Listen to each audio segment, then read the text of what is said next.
5pmnation.com.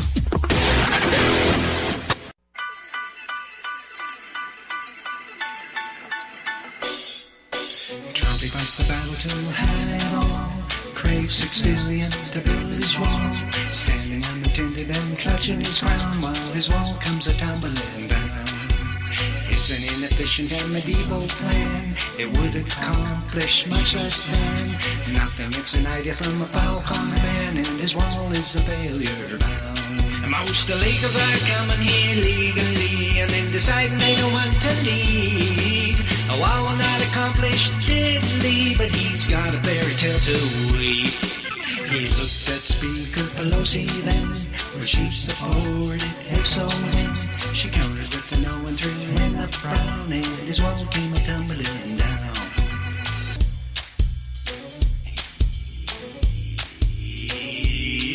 They decided that he shut the country down, 'cause he can't let a woman win. His morals may not be the highest caliber, but he's aware that is a mortal sin. Federal workers are without pay, but he just seems to think that they can ask their daddies for a little cash. He acquired his money that way. Says who? He wants a national emergency, a power grab, urgency. But he is causing one instead, with what goes on the side of his head. 6 billion could be used in ways that aren't simply insane, like adjudicating claims more rapidly with a system that is more humane. Why would he want it if it will not fix security issues we struggle with? He wants what he wants like a big baby. He doesn't care about you or me. He likes to emblazon his name on stuff. Airplanes, yachts, hotels aren't enough. A border wall's where it now belongs, 2,000 miles long. If he's really gotta have it, he can tax the rich, but there's a reason that will not fly. The purpose of his party is to funnel money to the wealthy, and that is why.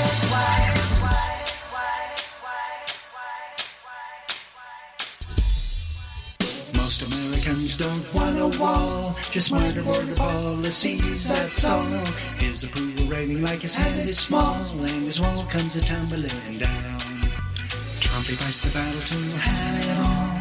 Craves 6 billion to build his wall. Standing unattended and clutching his crown while his wall comes a-tumbling down.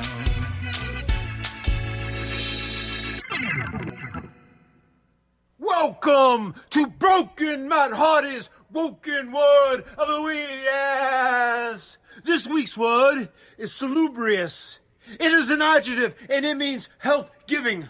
Let me use it in a sentence to give you context of its meaning. Yes!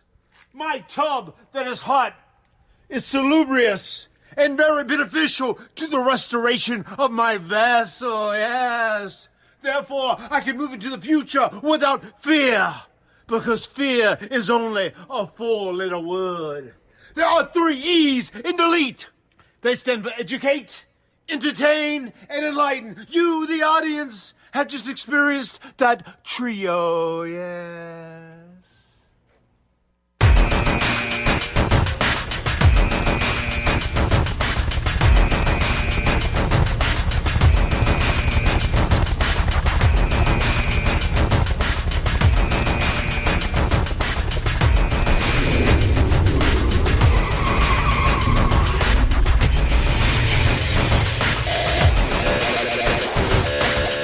Sequence starts. 10, 9, 8, 7, 6, 5, 4, 3, 2, 1. Donald Trump, he's lost it up here.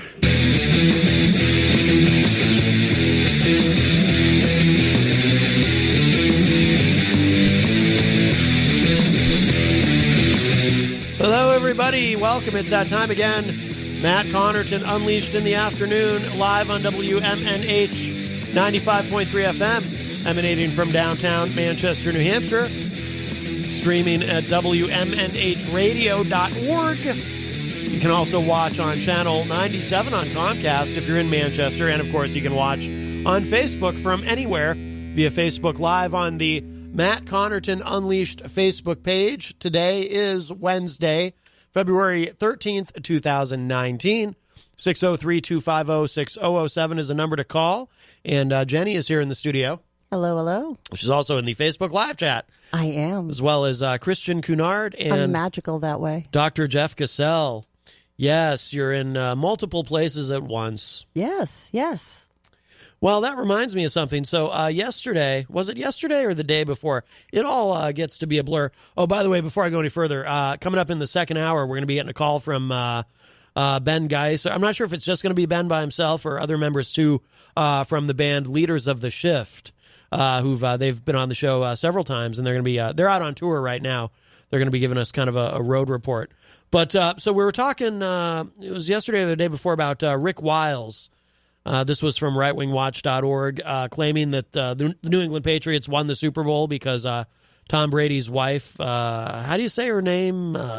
Giselle. Giselle Bundchen or Bunchkin or.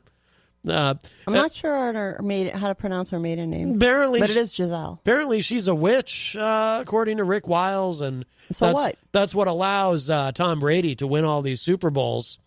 Well, oh, really? According to him, yes. Well, according to I'm sure it doesn't hurt. According to this on rightwingwatch.org, Rick Wiles doubles down and says that Tom Brady is sleeping with the equivalent of a serial murderer, to which I say, whatever it takes, whatever you have to do to win. Give me a break. Come on. That's just fine, you know? No, that's sick.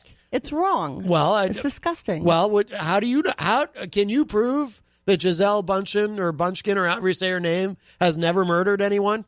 Can you prove it? Aha, got you there. No, comparing witches to mass murderers is sickening. Well, to be fair, this could be a completely separate thing.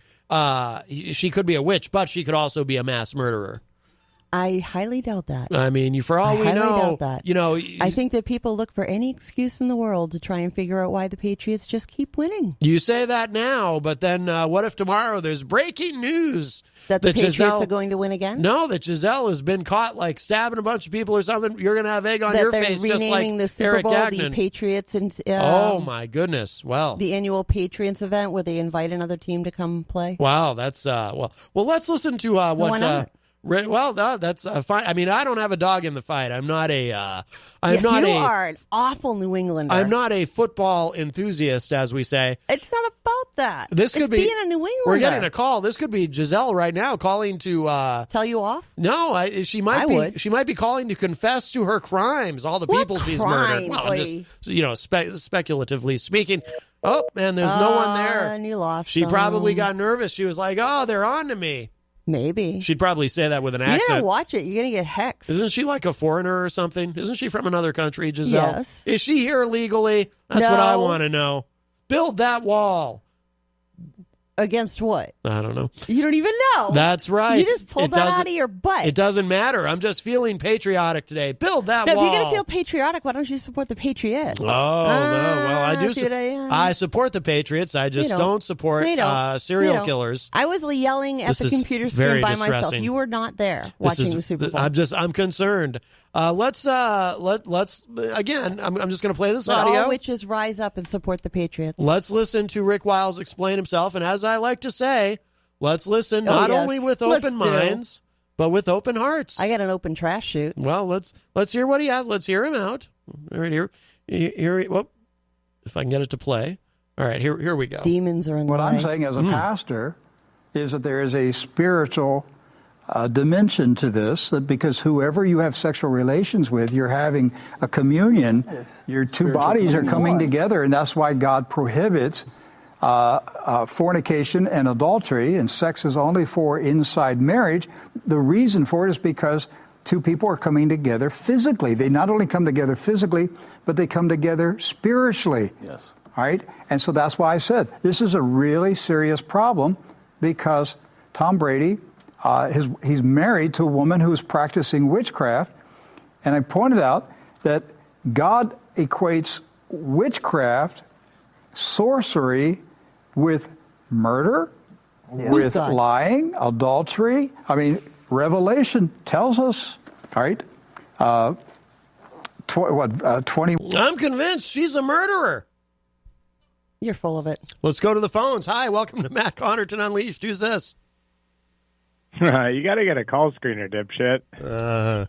You got to get You got to get a life, loser. Really got to get more creative, at least. I mean, jeez, it's so old. And we're on a delay, so I dump it so the audience doesn't even hear it. But he thinks he's like cool or something. He must be like 13 or something because it's really sophomoric. Yeah, yeah. He does sound young. He does sound like he does. Yeah, like a young man. A young man getting a good head start on being a raging douchebag. That's like I said on the show the other day. Like, if you're going to do that, be clever about it. Otherwise, why bother? I want somebody to call in something original and new that'll make us laugh. Right. Not like, oh, really? The old standby? You're going to swear? Yeah, that's it? That's all you got? Yeah. It's disappointing. It's disappointing. Especially when we're talking about witchcraft and the Patriots. Right. We're talking about serious issues on this program. That's right. And whether or not Giselle is a serial killer. Now, and this is, we're trying to do this investigative reporting, and we're being disrupted. I think that guy calling is in league with Giselle. How dare you? And they're out there killing people together just so the Patriots can win. You better watch yourself, buddy. You're going to get hexed. Committing murder. You are going to get hexed. The witches are going to rise up against MCU if you don't be careful. And I know a few that won't help you anymore, by the way. Just for a sporting event, just going out there and hacking people, it's terrible. You going to tell everybody about the stones you carry around? No, I don't want anyone to think I'm a murderer. Yeah. Don't you have, like, protection and as it is, I'm worried about getting swept up in the Mueller probe. Kind of like the stuff that Tom Brady was saying he carries around. Did he say that? Yes, he did. He was very open and honest about practicing his wife's faith and with it himself. Wow. And that he's putting his faith into it. I think that's really great. That's where all this came from. All right, let's hear the rest of what Rick Wiles has to say. All right. We have to. 1 verse 8. Verse 8. Verse 8. Revelation 21, verse 8.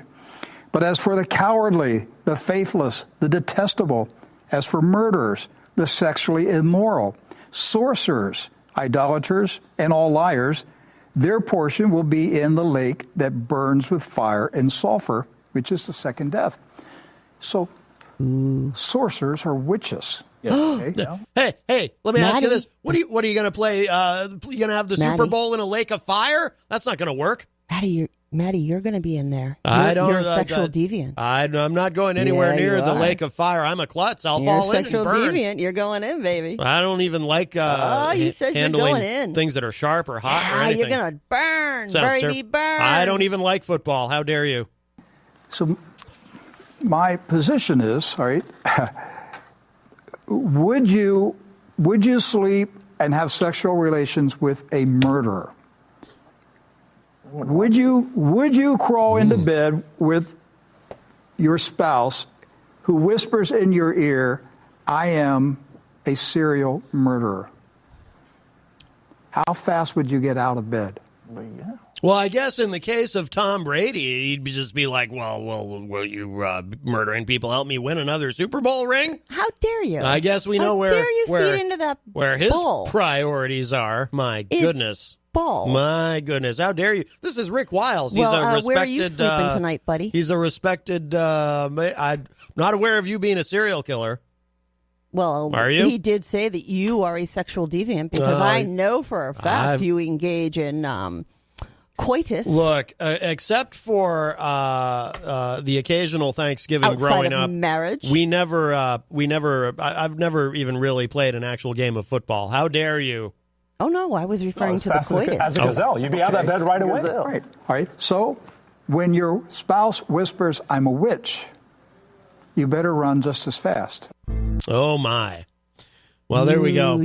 Well, a controversial topic. I guess they ought to stay out of New England.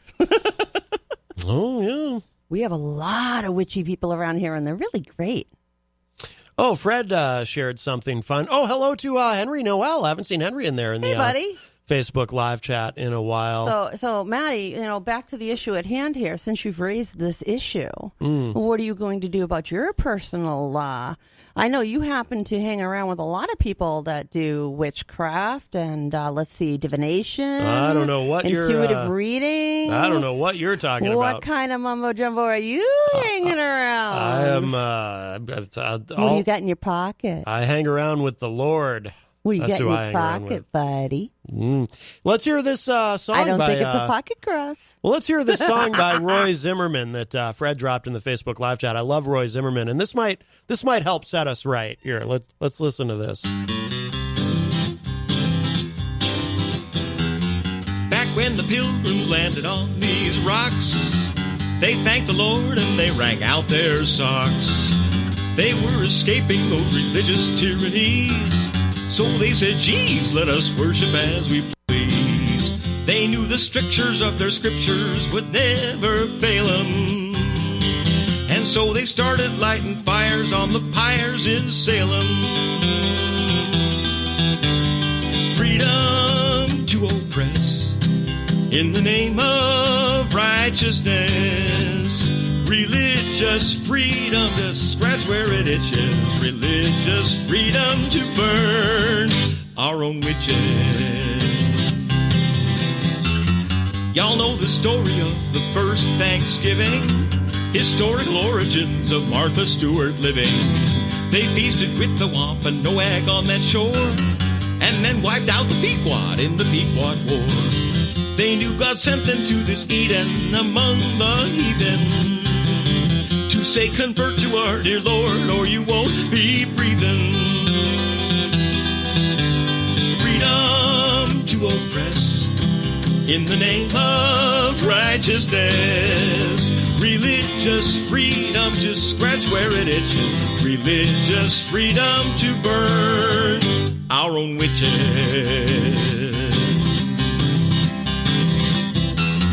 Then all the colonies said, what the hell?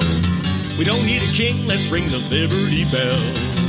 All men are equal, no one's lesser or greater, and we're endowed with certain rights by our Creator. And that was sweet, but what made liberty even sweeter was they could still own slaves according to Genesis, Exodus, Leviticus, Numbers, Deuteronomy, 2 Kings and 1 Peter. So we the people formed a nation and the Bill of Rights ensured. I'm free to practice my religion and you're free to practice mine. Ain't that divine?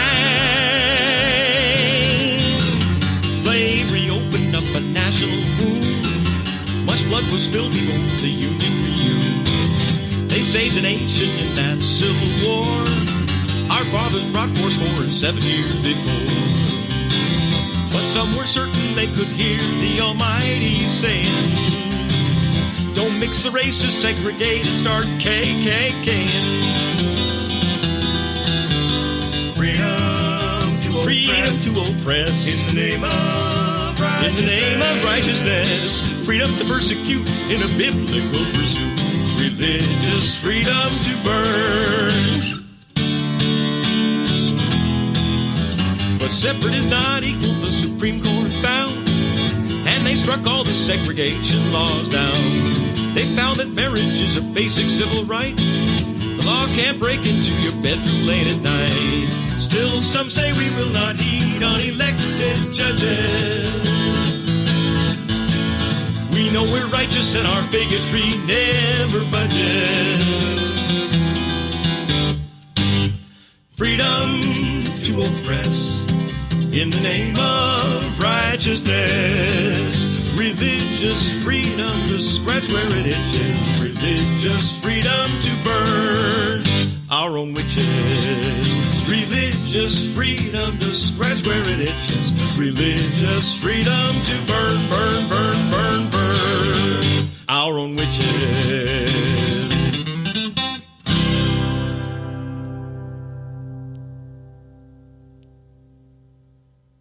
Actually, let's play one more. It was in the good book.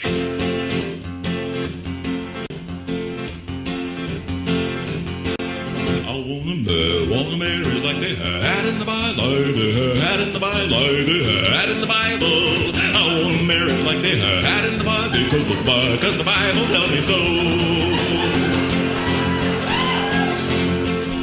Now, Abraham and Sarah had a marriage, but she could not bear him a kid. So Sarah gave Abraham a slave girl, and pretty soon they did it, and she did, Lord, Lord. Yeah, pretty soon they did it, and they did it, and they did it, and they did it, and she did. Now I know slavery was banned, but a woman should be free to give a slave girl to her husband. All the marriage like they had in the Bible, like they had in the Bible, like they had in the Bible. I want a marriage like they had in the Bible, because the Bible tells me so. Now, Othniel and Achsah had a marriage, because she was a battle prize he won. Yes, he fought to win Caleb's daughter, and he was Caleb's brother and his son-in-law. Yeah, he was Caleb's brother and his son. Now I know. Sounds like incest, yes it does. But a woman should be proud to be married off and princessed. I want to marry like they had in the Bible, like they had in the Bible, like they had in the Bible, baby. I want to marry like they had in the Bible, because the Bible tells me so.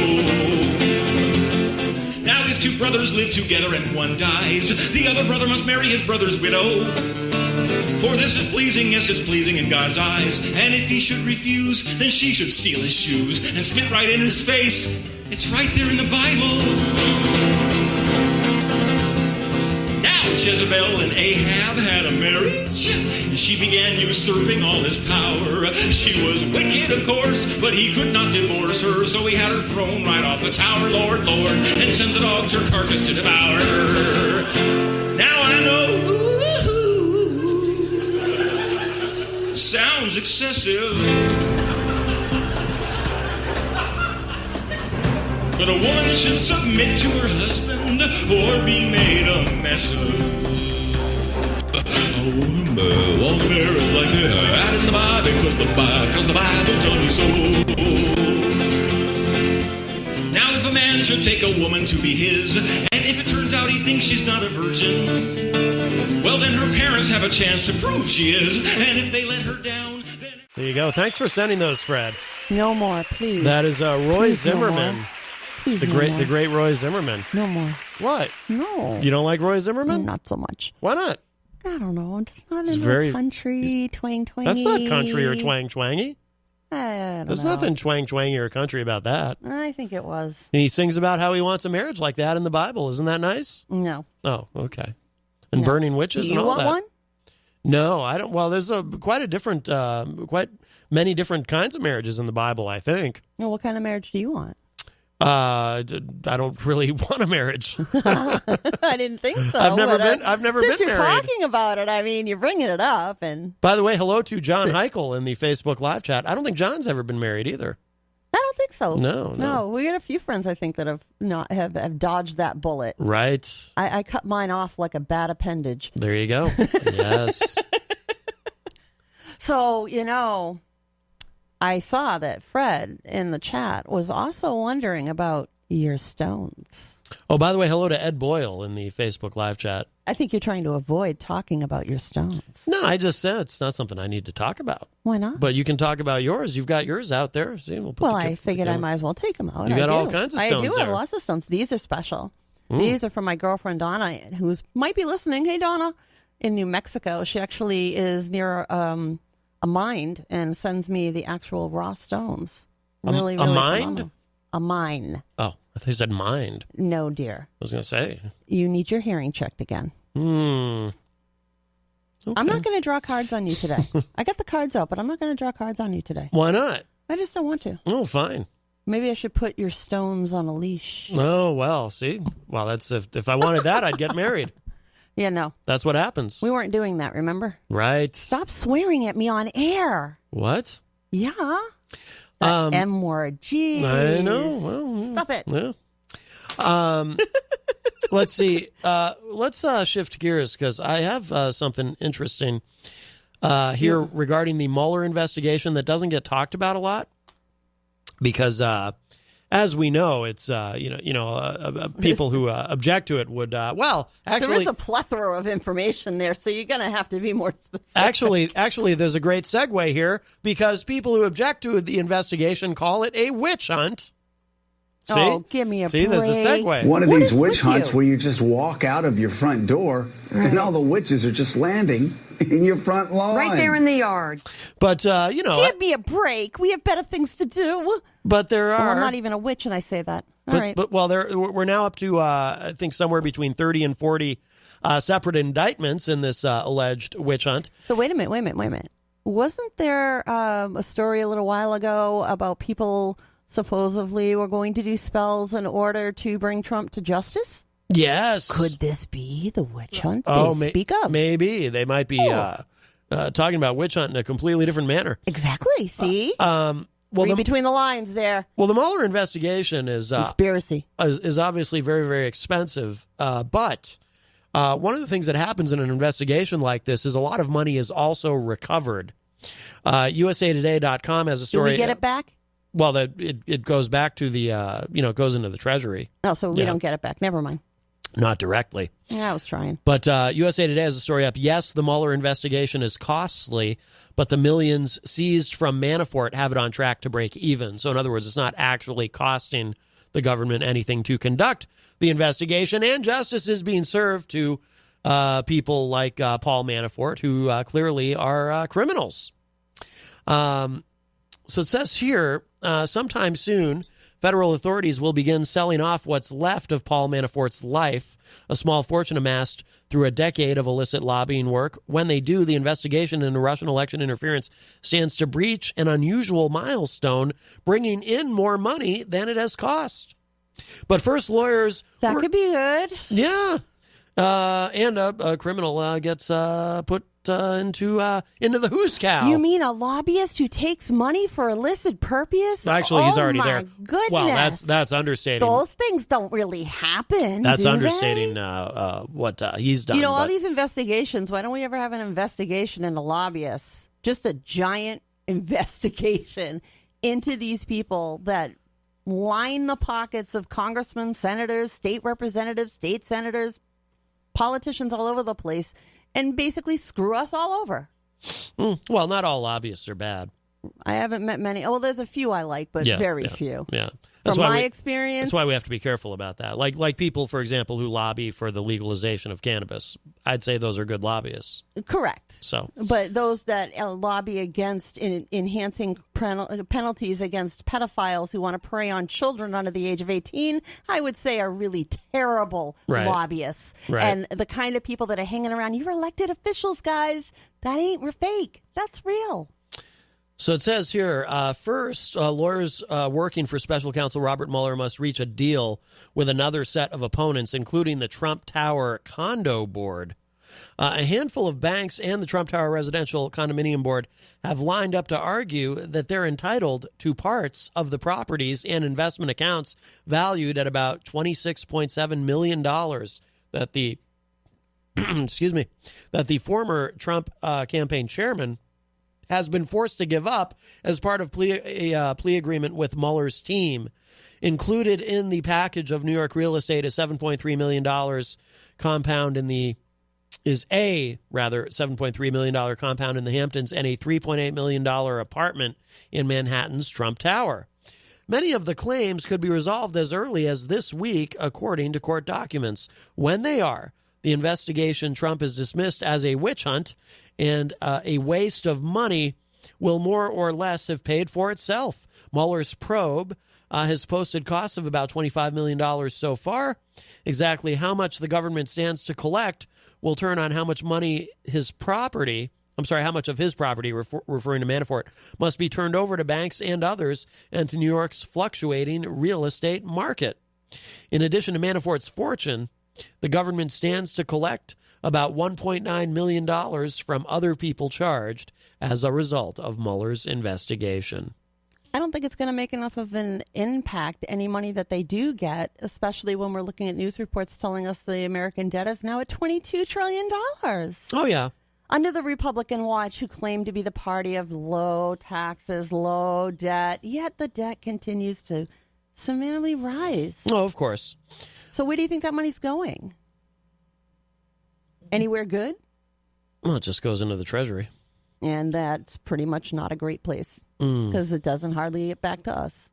Patrick Cotter, a former federal prosecutor who oversaw complex organized crime cases, said the leftover money, while substantial, represents, quote, icing on the cake for the government whose overriding priority is always a conviction, unquote. He also said, quote, rarely is there money sufficient to make a big recovery, unquote. Cotter said, who is not a party to the Manafort case. Quote, it's only when all the fighting is over involving the banks, family, and every other creditor do you really know what the leftover assets are worth, unquote. So there you go. But, yeah, at least it's not, I mean, they can't, the thing is they can't, and there is more to the article, but it gets into a lot of detail on some numbers and whatnot. I'll drop it into the Facebook live chat for anyone who wants to read through the whole thing. It gets pretty detailed. But is it going to be enough to pay for his prison term? It's a little much to... I would hope so. Well, I mean, he's that would be one way of using the money. Yeah. It is true that, we are, in fact, very much as a country, I mean, our debt does continue to go up. I have something here from, because the argument in terms of lowering taxes is always, well, it's supply side economics. Well, the more we lower taxes, the more productive the economy will be, the more money that will go into the Treasury. But of course, it never works out that way. No. I wouldn't exactly agree with you on that.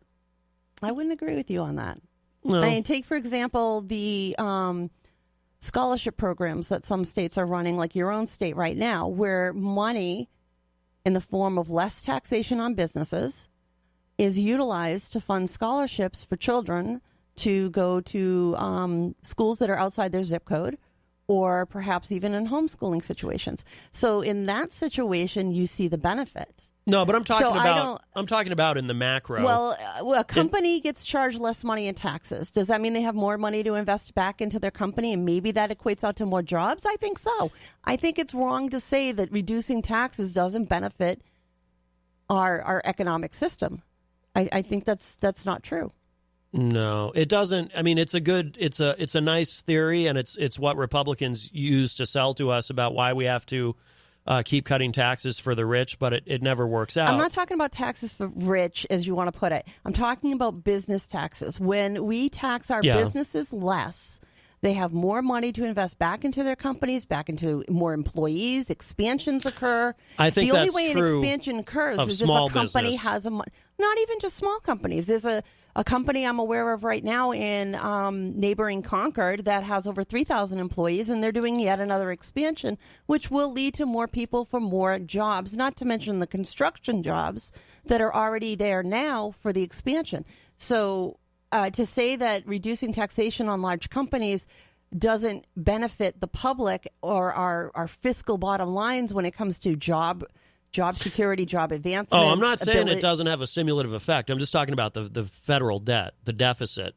The only way which we're going continues to grow, and the deficit gets larger and larger. Because we, as a nation, never make efforts to really pay that debt down. Well, we did during the Clinton administration. He was the last fiscally conservative president that we had. You proved my point. We actually had a surplus. You proved my point. No, we still had a debt. We still had a debt. No, you're conflating the debt with the deficit. A lot of people get that wrong. Debt. The news reports today are saying $22 trillion is the debt now. Well, the debt's doesn't that bother you? Yeah. Shouldn't we be concerned about things like what happened in Greece when their economy completely collapsed? Yeah, that's what Jeff Cassell talks about all the time. Exactly. So we need to be concerned about that. But that's why the fact that our debt is but on this the front cutting page taxes, this cutting taxes on the rich doesn't work. Is what I'm saying. I think that you're lumping in, just cut taxes on the rich. How many people are rich in our society? What percentage of society is rich? What percentage? Well, that depends on how you define rich. What percentage of a society is making triple digits? Yeah, I don't know. You know, I mean, you're trying to say, oh, all tax breaks are bad because they're to benefit the rich. Well, you basically are, because you're arguing that that's not what I said. Companies don't benefit, because if we give a tax break to a company, we're giving a tax break to some rich person who doesn't deserve it. So that means we shouldn't do that. That's not what I'm saying. Well, that's oftentimes what the argument ends up stopping, is tax breaks for companies. I would like tax breaks for small businesses and low-income people, and not tax breaks for publicly traded companies and rich people. Okay, so you don't think that it's beneficial to take a multi-million-dollar company, reduce their tax bracket a little bit, and in exchange for, say, investing back in our education system, which is what happens here they generally in our state. Pay hardly any taxes anyway. They find ways to pay very low taxes to begin with. So you're saying that large companies don't pay taxes? Many of them don't. Many of them literally do not. Really? Yeah. They don't pay in the matching Social Security required by as an employer. They don't pay in the matching taxes on every single employee they're required to do. They don't collect the state taxes, which occur in every other state but a handful, like ours. Yeah, taxes they have to, but they don't. So don't say that. See, that's not true. That's a wide open statement. They generally, that's not true. They most big companies don't. They figure out ways to not pay taxes on, in terms of their profits. So if you had it your way, does that mean that you would be in favor of repealing the school scholarship program that we have here in the state of New Hampshire? No, I'm not talking about that. I'm talking because about that enables companies, both large and small, to donate to the scholarship fund in exchange for a tax break, and that money goes directly to students. No, that sounds like a great thing. So then you can't make. I'm talking about the federal income tax system, where we just had these tax cuts that benefit mostly. People are finding out now. There's been all these stories about people are realizing now there really that wasn't what cuts. They got sold. Yeah, what they got sold doesn't benefit them. And you know who these people are who are realizing this now? These Trump voters who are realizing this now? Small to middle income people who were told over and over by Trump and the entire Republican Party, oh, this is going to be great. And then they're filing their taxes and they're realizing they got screwed. I'm not disagreeing with you that the Trump administration is not doing what they should be doing, and that we've got more of the same upon the same of taxation that has gone on, like you said, since the Clinton years. Nobody's looked out for businesses in the presidency since the Clinton years, is what you basically said. Nobody's looked out for small businesses, because what every politician does... What's your definition of a small business? Oh, I don't know. I'm just saying what every politician does, regardless of ideology or party, is every single politician who's ever run for any office has at some point or another said, during a speech or a debate or into a television camera or whatever, something to the effect of, small business is the engine that drives this country. And it is like pulling teeth to get anyone to actually do anything for small businesses. I never said that when I ran, and I ran 3 times. Well, I'm speaking somewhat hyperbolically. But here's the thing. You think? So they don't do anything for small businesses, and they certainly don't do anything for small to middle income people. It's mostly done because, the Republicans have convinced everybody that it's wrong to tax the rich because these are the quote-unquote job creators. No, I didn't small say it was businesses wrong are to tax the rich. Now, don't put words into my mouth. I did not say that. I said this is what Republicans have told everybody. You're not a Republican anymore. Well, Republicans. Well, I'm not a Republican anymore for good reason. Yeah. But the Republican Party that I was a part of was was far kinder, for one thing. There was a lot less negativity. But I'm not saying that this administration has done much to benefit businesses. They haven't. If anything, they've made it a little bit more difficult in some respects, and sometimes it benefits us, sometimes it doesn't, when they talk about whether jobs are coming back or not. But when you enable business owners, American business owners, whether they have 50 employees or they have 1,000 employees, to be able to, incentivize them to give back into their communities. And you can do that through tax breaks like we've done here, as I've said repetitively with the scholarship program. You benefit the company, you benefit the community, you have more educated people coming out that are going to be the next employees. That's fine. Tax incentives and the marginal tax rate are not the same thing. I'm talking about marginal tax rates. I'm not disagreeing with you that the Republican Party hasn't done much. Okay. Well, I'm not sure what you are disagreeing with me on. I'm that. disagreeing with you in that reducing taxation can't have a positive impact on our society, which it does. We don't disagree on that, but we do disagree on it because you were arguing against it. No, I'm arguing against reducing taxation on people who don't need their taxes reduced. Do you know that the majority billionaires don't need their taxes reduced? Do you know how many people get back tax returns that didn't pay in a dime every year? Huh? Do you know how many people get a tax refund every year that never paid a penny of tax? I don't know. A lot. Yeah. Yes. So you're throwing that thing out there that poor people don't get anything. Yes, they do. If you fall under, I never said that. If you fall under the threshold, you get a tax refund. It may not be a lot of money, but you get a tax refund. Even if you didn't pay in a single solitary dime, if you are under that threshold, you will get a tax refund. You will not owe money. You will get a refund. As somebody who's poor, we do recognize that, and we don't necessarily attack them. We do actually afford people a little bit more money, some of them who haven't had to pay anything in. Yeah. Because they make that little. They're that poor. So what do we do? We give money back to them. So how is that?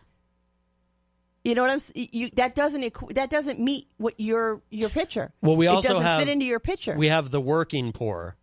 Yes. Which is, people who work really hard, who have, full-time jobs. Yes, and I spent my life like that, raising a kid.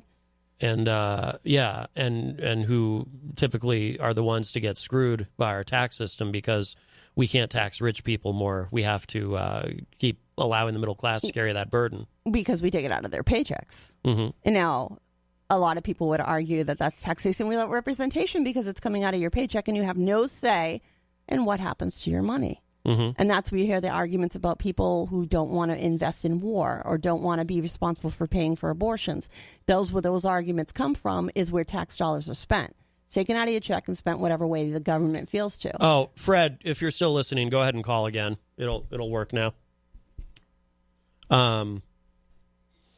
There's good, and you can't make blanket statement and say that something is entirely bad. I am very much against that.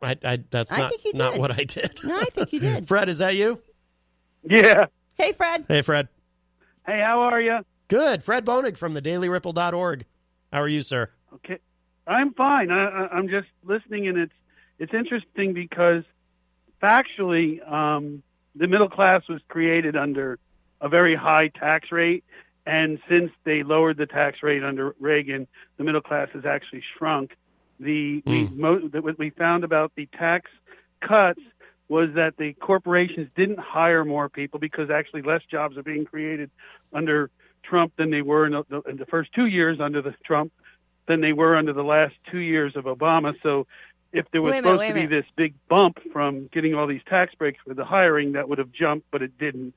And wait a minute, Fred. Before you go on to another point. And last but not least is that the most of the money that the corporations got, they used for stock buybacks. They didn't actually buy more equipment. They did, or if they did, it was to automate. Well, that's why I said when it comes to publicly traded companies, these tax breaks don't work because then would one of you please explain to me why we have the lowest unemployment rate our country has seen since when? Well, I think since when? I think what Fred was saying was though the wait, hold on, that matters. Jenny, what was the unemployment rate when Trump took over? Honestly, I don't know the exact number. I think it was somewhere in the neighborhood of 5. I want to say might have been below that. 4.6. Okay, so I was close. 4.6. It's now 4. And it was when Obama in 2010. Why isn't that? So that's a good thing. 10%. And the number continuing to go down means more people are getting employed. So we can't say that less people are employed. That's not even a reliable. It's not a reliable number because it doesn't cover the people. I'm not the saying jobs numbers, Jenny. The jobs numbers, when you add up the number of jobs that were created in the last 2 years, is less than the last 2 years of Obama. Right. So that's what happens when a country doesn't make anything anymore. Two different metrics.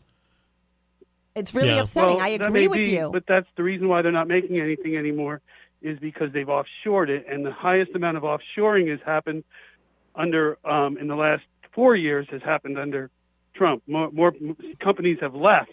Many more companies have left.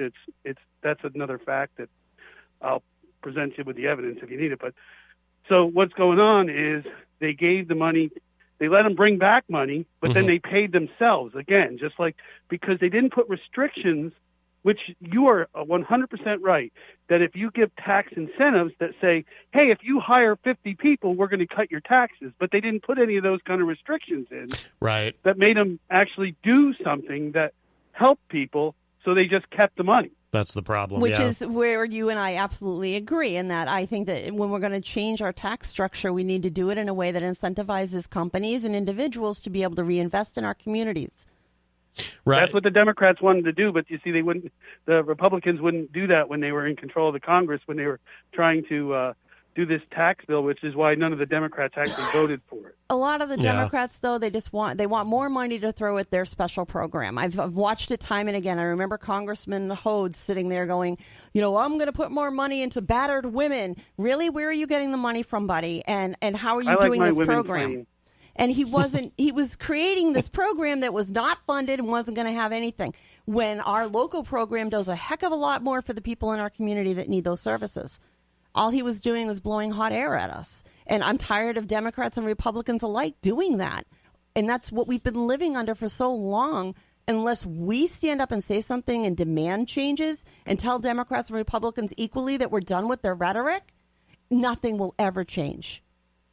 Well, I think that's true. I'll go with that. Yeah. I'll go with that. But we were debating the concept of tax, and the reality was they haven't actually raised the taxes since 2001, because that was the Bush tax cuts, and then we've always kind of extended those.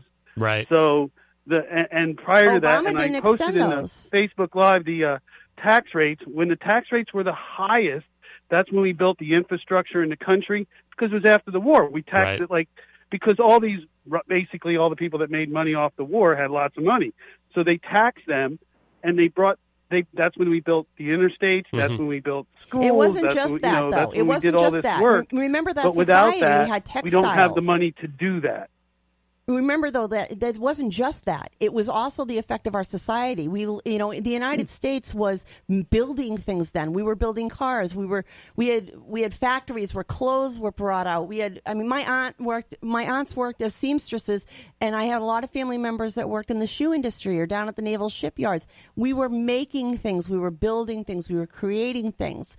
And that also helped fuel the building of our infrastructure, the creation of roads and highways or bridges, things of that nature. Here we are today. We have more red lists as bridges than we know what to do with. Money does not get invested back into it, and we don't make anything anymore. We have less of a tax base simply because we have literally taxed companies out.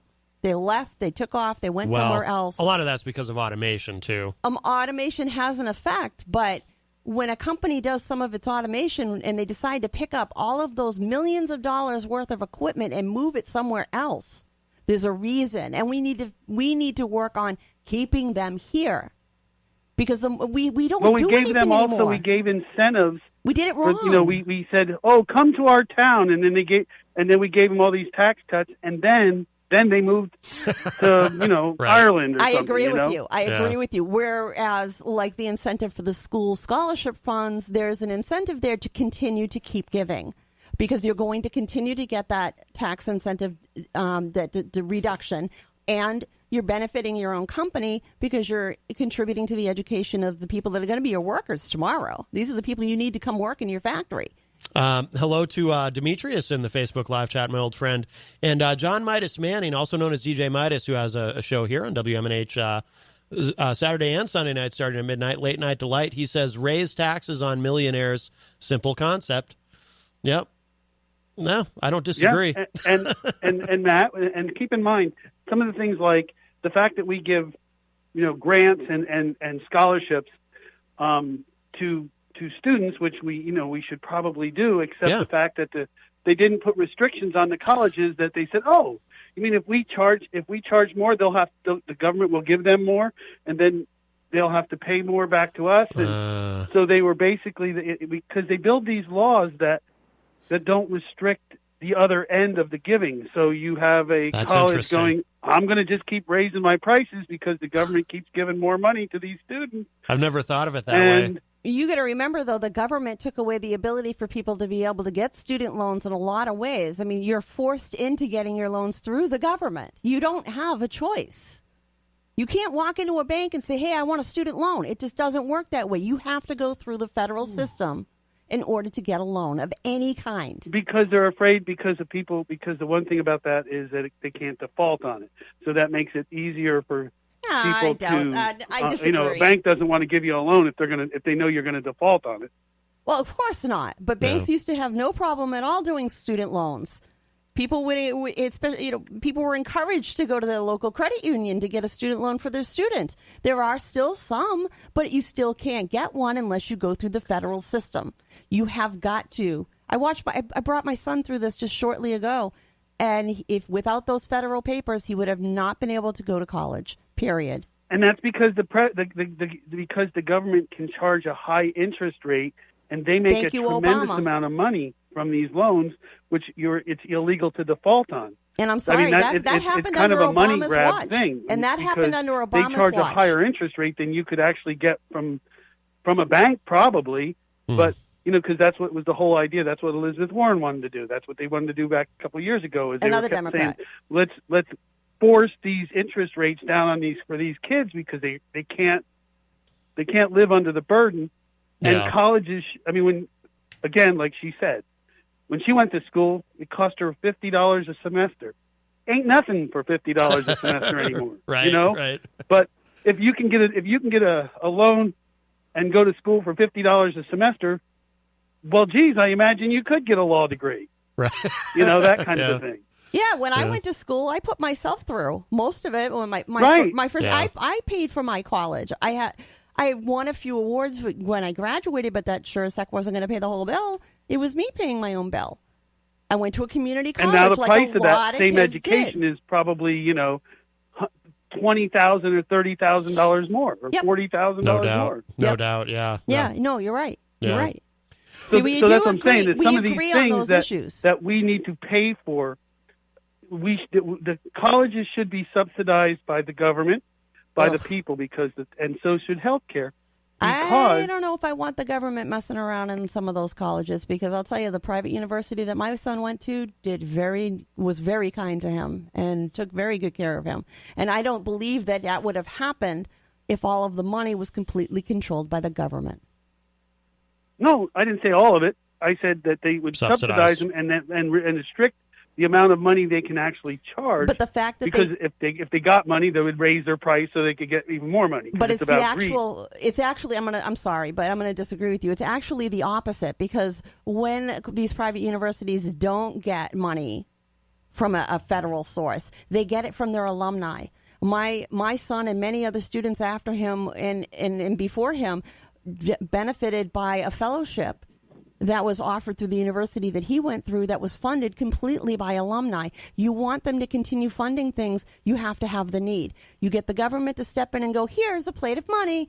They back off and they don't donate as much. And then they don't need, because the government's paying it in.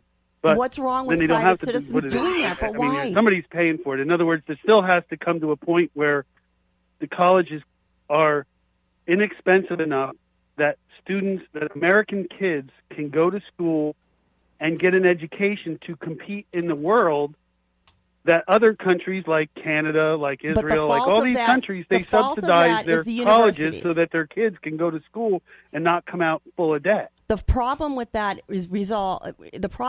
rests solely and securely on our public universities. Take the University of New Hampshire, for example. Since 1985, there has not been a single solitary year to go by, and I may be wrong on the year, it may be even earlier than that. There has not been a single year to go by that they have not raised their tuition rates. Didn't matter who was president, didn't matter what party was in control.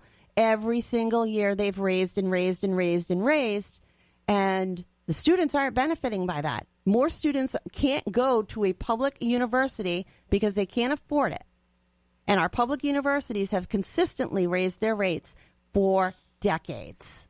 And nobody reins them in, but everybody blames parties. instead of the actual people who are in charge and causing the problems. We are going to have to wrap up this conversation because we've got somebody calling in at 5. But Fred, thank you so much. boss. Yeah, thank you. This is fun. Thank you so much for the call, my friend. Love you guys. Talk to you later. You too. Bye-bye. He's an awesome guy. He is, absolutely. The great Fred Boenig from It's fun to talk to. dailyripple.org. Yes, absolutely. We actually agree on more than we disagree, I think, in some regards. I think you agree on the problems. You just maybe disagree a bit on the solutions. True. I like private citizens being a creator of solutions more than taxation at the butt of a gun. Sorry. Yeah. But we do need to take a break because we got some fun stuff coming up. The guys from Leaders of the Shift, or at least Ben Geis from Leaders of the Shift, is going to be calling in. So I'm going to play this track. This is the first single that the band put out a couple of years ago that I really, really love. This song is called Dreams. And then those guys are on tour right now. So they're going to call in, do a little road report. And Nice. Here it is. This is Dreams from Stay tuned. Leaders of the Shift.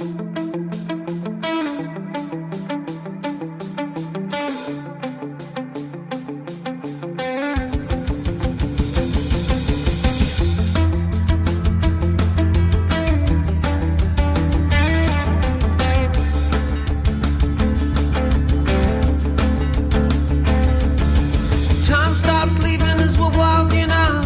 The lights of the city burn bright on the inside.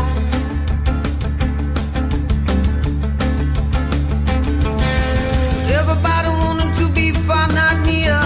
But can they see when you disappear with me?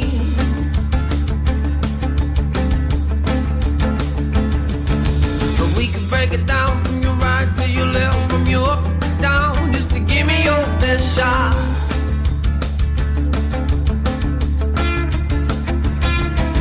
It's dark as the night, so I'll shine a light. Have no doubt we're gonna work the whole thing out.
Everybody knows your name, so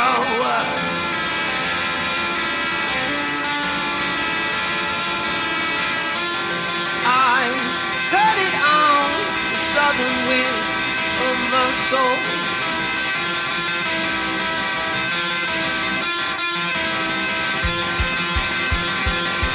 Everybody will know my name, know my name. Dreams are calling out my name, so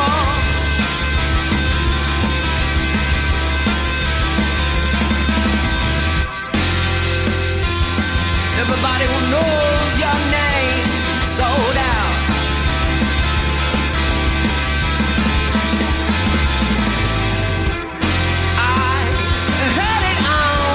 Southern winds in my soul.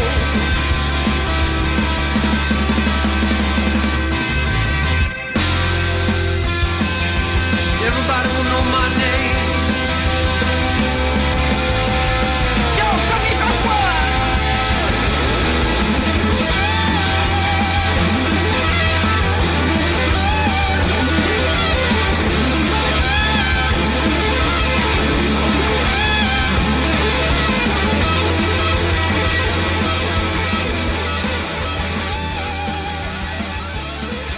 That is so good. Dreams by Leaders of the Shift. We're going to play the newer single in a couple minutes, but we have someone on the phone. Is that Ben? Hello? Oh, I think he... IPM Nation. Jeez. Whoops. Hello? Think he hung up. Ben, if you're listening, call us back. Oh, and I forgot that this was on autoplay. Having a little technical snafu there. Oh, Carol Becker is in the Facebook live chat. Says, hello, friends. Hello, Carol. Let's see. Hope I didn't accidentally hang up on Ben. I just texted him to ask him if that was him on hold. Nope. We will see what happens. Oh, here we go. Hi, welcome to Matt Connarton Unleashed. Who's this? Oh, hang on. Let me try that again. Hi, welcome to Matt Connarton Unleashed. Who's this? Hey, is your refrigerator fucking... Oh. That's our other caller who thinks it's funny to call up and swear. All righty. Well, Ben isn't here yet, so maybe we'll play this other track now. This new single, Forever Is When, and I'm going to text Ben and see where he is. Let's give this a spin, shall we? This is a great track. Forever Is When, the newest single from Leaders of the Shift. This is really good.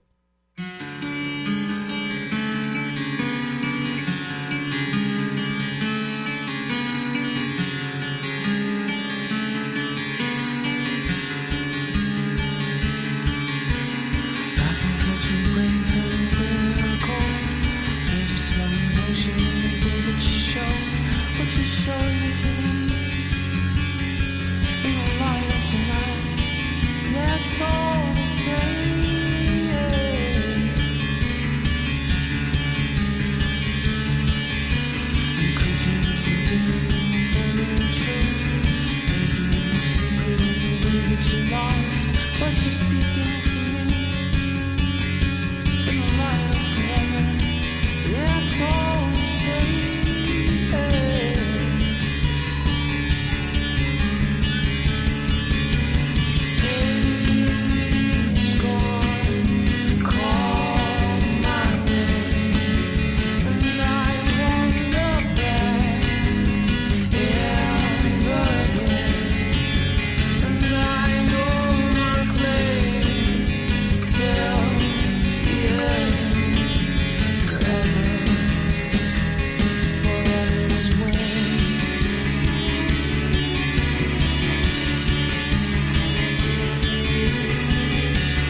There you have it. Forever Is When. That's the new single from Leaders of the Shift. So I'm not sure what happened to Ben. I just texted him. I said, "Hey, let me know when you're. Let me know right before you call, so I know that it's you calling." You're listening to Matt Connarton Unleashed in the Afternoon. We are live on WMNH 95.3 FM, emanating from downtown Manchester, New Hampshire. Let's see. Hey, some big news out of the White House. Apparently, there's been a little bit of construction going on. There is a golf simulator. President Trump has a new golf simulator in the, I was going to say in the Oval Office, but obviously it's in the residence, according to Mediaite. Trump reportedly got a new golf simulator installed in the White House. Says here, this is replacing an older system installed during the Obama administration. Per the Washington Post, the $50,000 room-size system was set up during the last few weeks in a room in his personal quarters.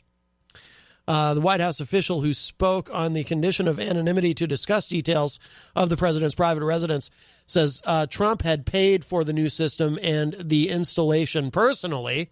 So no tax dollar money involved there, in theory. The White House official said Trump has not used his new golf simulator during executive time or at all since it was put in. The Post report reveals Trump groused about not being able to go to his Florida golf course during the weeks-long government shutdown.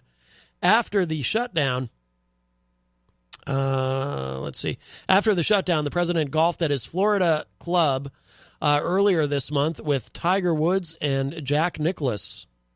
Jack Nicklaus, isn't he wow? I don't know anything about golf, but I remember that name.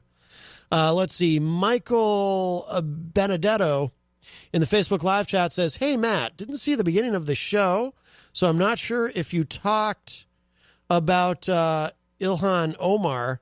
I don't know if I'm even saying her first name correctly. Going to call in to see what you think, if that's okay." Yep. Go ahead. Let's see. We'll see if this is him. Hi, is this Michael? Yeah, that's me.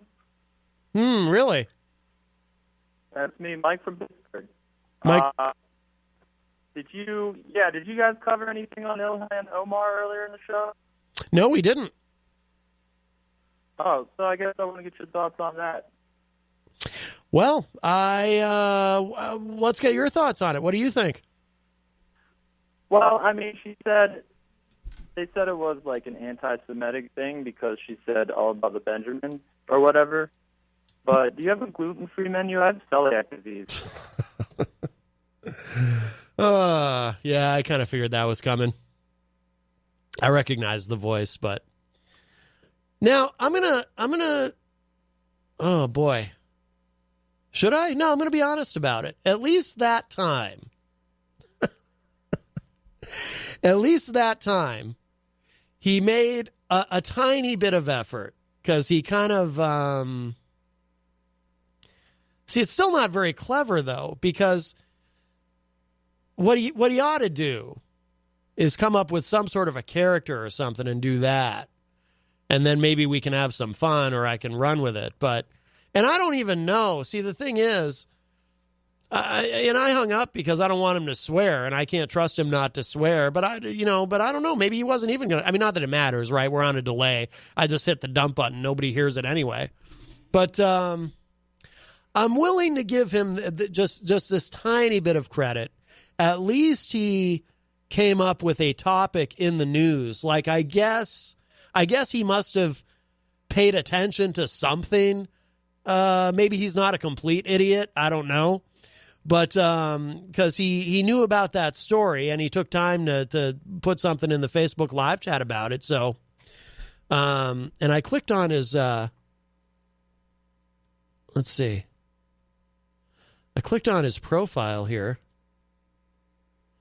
Michael Benedetto. That's, looks like he's a musician. And he's got, This says he's from Pittsburgh, Pennsylvania. This is interesting. You look like an interesting guy, Michael Benedetto. That didn't seem or is that really... Is that really you that called? Or did somebody else see you in there? I don't know. This is interesting. We don't have any mutual friends. Okay. Very interesting. Well, Michael Benedetto, I'm trying to figure out if you're the same guy that called. Because it could be somebody else that called, but saw you asking about Ilhan Omar and said, oh, I'm going to pretend I'm Michael Benedetto and call. But I've never seen you in the Facebook live chat before, Michael Benedetto. So I don't know what to think. Now, this guy, Michael Benedetto, is a musician. So I don't want to hate on him. If it's the same guy, I've said terrible things about this man on the show in terms of him not being creative or clever or anything. Let's see. But this, I like his header on his Facebook page. I'm looking at his pictures. He looks like a cool dude. He looks like an interesting guy. Yeah. I don't know.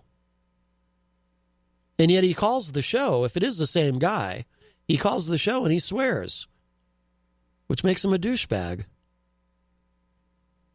But I'm looking at his Facebook page and it's like, he actually seems like an interesting fellow I'd get along with. So I don't know what to think. And Michael Benedetto, if you're not the guy who keeps calling, and I'm just confused because he very cleverly misdirected things, the guy who actually calls, by piggybacking on your posting in the Facebook live chat, then I apologize. But, like, this guy doesn't look like someone who would call a radio show and swear or order food because he can't think of anything more clever to do. The guy whose Facebook page I'm looking at. The plot thickens. This is all of a sudden taking a turn for the mildly interesting. Someone named Maria Hickenbottom is in the Facebook live chat. Is it Bottom or Botham? I'm never sure with that last name if the H is silent or not. But hello, Maria. How do you solve a problem like Maria? Sound of Music. It's like the one musical I actually enjoy. All right. Well, anyway, so we talked about Trump's new golf simulator. Very, very exciting. But we'll move on to something a little more in depth. I don't know what happened to Ben Geis. I told him, text me if he's going to call. Hate to say it, but not exactly the first time on the show he's left me hanging. So today... Well, actually, here, let's do this. I want to do something that I saw on Fred Boenig's Facebook page earlier. Fred Boenig, of course, from thedailyripple.org. He shares out a lot of really interesting stuff, and I thought this was a particularly interesting story. It grabbed my attention. It's a story that had originally come from something called The Friendly Atheist online. House Republican files bill requiring witnesses to say, "So help me God," in an oath. So, of course, I mean, if you've been to court, and if you've never been to court, from television and the movies, they make you, before you testify, they make you swear in a Bible, and you say, "So help me God." And it's an interesting idea. The only problem being, what if you don't believe in God, then to say, "So help me God," means absolutely nothing to you. And therefore, why would it matter to you whether you lie or not? So it's just kind of a ceremonial thing. I shouldn't say that. It's not ceremonial. It's because you're legally obliging yourself to tell the absolute truth. So if you go through this and you do that, you put your hand on your Bible and you swear that you will tell the truth, the whole truth, and nothing but the truth, so help you God. or, whatever, fill in the blank, right? It doesn't have to be God, quote unquote, but, it's legally binding. You can end up in prison for committing perjury if you do the oath. So I shouldn't say it's strictly ceremonial, but the "so help me God" part is ceremonial in the sense that it may or may not mean anything to you. In other words, if you don't believe in God, then swearing to God means nothing. And I actually am not clear, and this will clarify it. And I didn't get a chance to really pre-read this, but it looked interesting, so I wanted to share it today. I didn't get a chance to really pre-read this, so I don't know what the current, honestly, I don't even know what the current procedure is. I know that there's been some controversy in the past with the swearing in of non-Christians into office about, what if someone wants to be sworn in on a Quran, for example, like we have Muslim members of Congress now. Like, I remember this came up years ago when Keith Ellison was first being sworn in down in Florida. He didn't want to be sworn in on a Bible. He wanted to be sworn in on a Quran, which makes sense. He's Muslim, but it's also not the tradition, or it wasn't the tradition. I think now, if I'm not mistaken, people can be sworn in on whatever book they want. They can be sworn in on a copy of War and Peace if that's their favorite book or something. But I'm not exactly sure how this works. So this is sort of breaking news. This is from yesterday. Again, this is from a website called The Friendly Atheist. It says, after a number of high-profile incidents in which Democrats left the words, "So help me God," off of the oaths they administered to witnesses in front of their House committees, whether accidentally, theoretically, or purposely, Republicans are filing legislation that would force them to use the religious phrase in the oaths. Representative Mike Johnson, Republican of Louisiana, has filed House Republican 110 requiring witnesses to go through with the godly ritual. He already has 17 co-sponsors, all Republicans.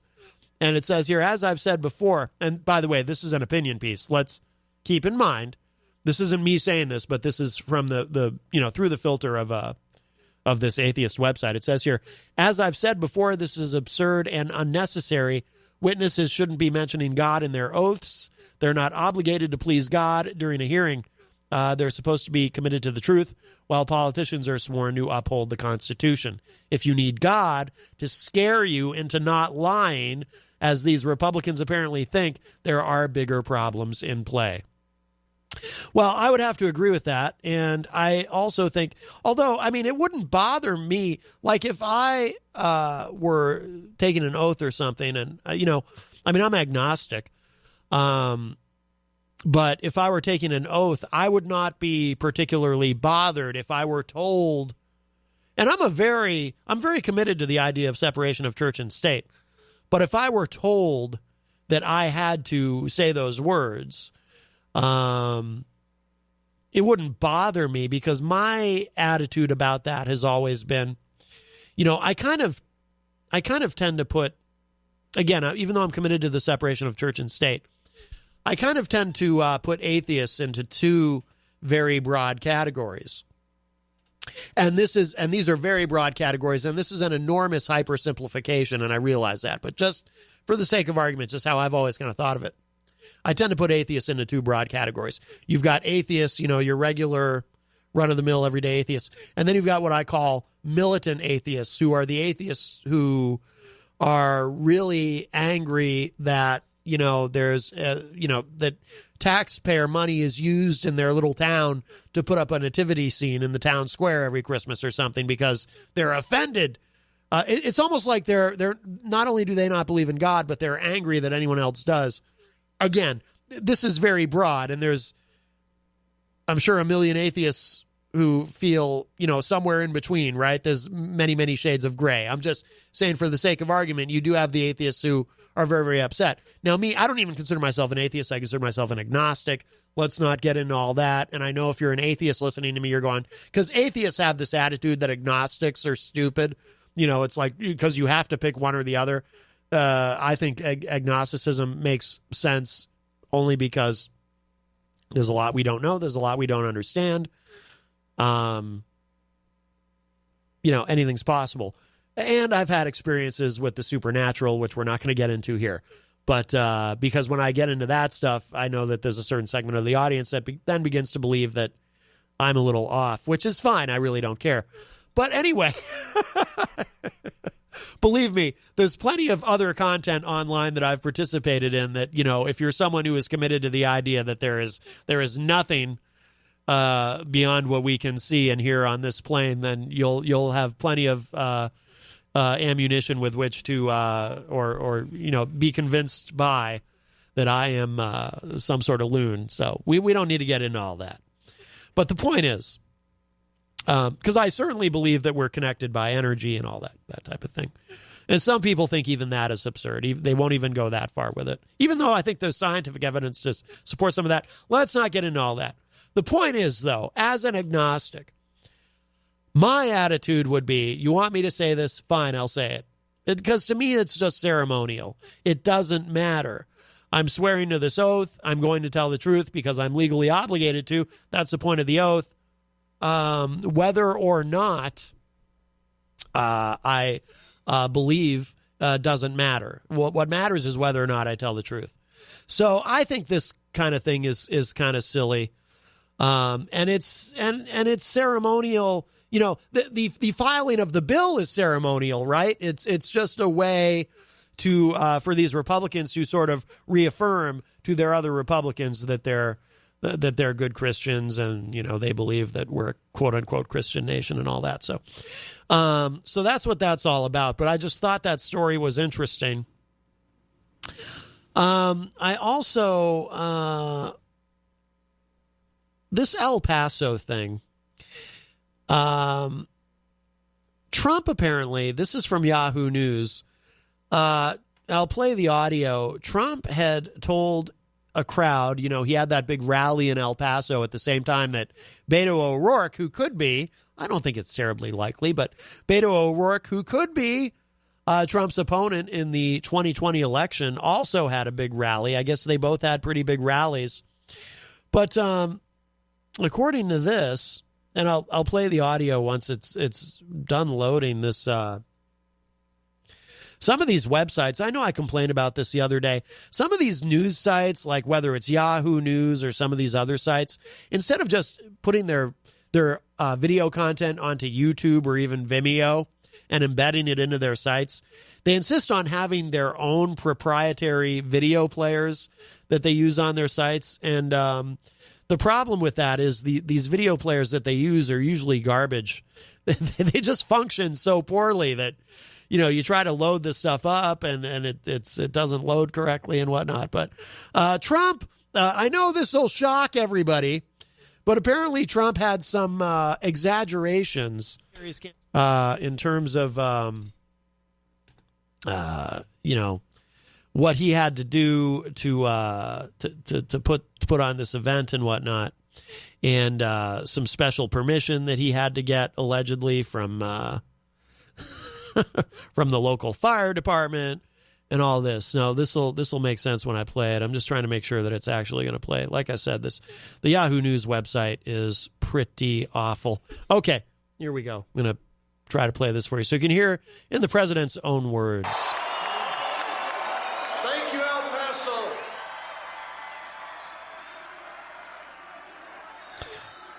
Oh, looks like this has some stuff. In the State of the Union, the president said El Paso is one of the most.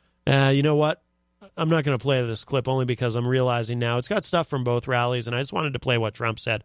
So I'll just read to you what he said. It says, Trump told the crowd at his rally in El Paso, Texas on Monday that he got special permission from the El Paso Fire Department to let 10,000 people inside the El Paso County Coliseum. El Paso Fire Department spokesman Enrique de Aguilar, I'm never sure how to say that, told the El Paso Times that not only did the fire department not give Trump special permission, but that the Coliseum had about 6,500 people in it during the president's rally. Aguilar says the number was at capacity and well within its standard allowance. The spokesman added that, quote, it might be 10,000 people with the people outside total, unquote, but the fire department didn't track the number of people outside the venue. While the number Trump quoted about his attendees might not have been far off, he blatantly lied that he got special permission, according to Aguilar. Here was Trump's exact quote from the rally. He said, now the arena holds 8,000. And thank you, fire department. They got in about 10,000. Thank you, fire department. Appreciate it, unquote.